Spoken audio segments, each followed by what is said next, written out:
बड़ी बेवकूफ़ जैसा भी भेष पहने, इसके बोलने से ही इसकी बेवकूफ़ी का पता चल जाता है। एक दिन एक गधा रास्ते में चला जा रहा था कि उसे एक कपड़े का गट्ठर नजर आया। उसने जब ये गट्ठर खोला तो हैरान रह गया, इसमें शेर की खाल पड़ी हुई थी। गधा बहुत खुश हुआ और उसने शेर की खाल ओढ़ ली। आहा, ये तो बहुत अच्छी है। अब मैं कैसा लग रहा हूँ, ये देखने के लिए गधे ने करीबी तालाब में जाकर अपना अक्स देखा। अब मैं शेर बन गया हूँ, अब मैं उन सबको मजा चुकेवाएगा जो मेरा मजाक अलिफारती थे।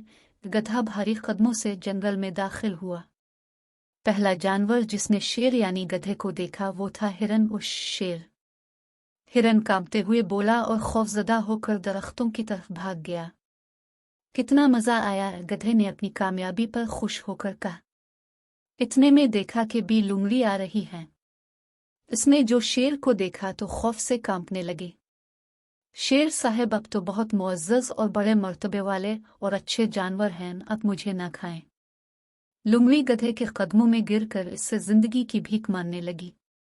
जल्द ही पूरे जंगल में हलचल मच गई कि जंगल में शेर आ गया है। बंदर खौफ ज़दा होकर एक दरख्त से दूसरे दरख्त पर दौड़ने लगे। खरगोश अपने बिलों में जाकर छुपने लगे।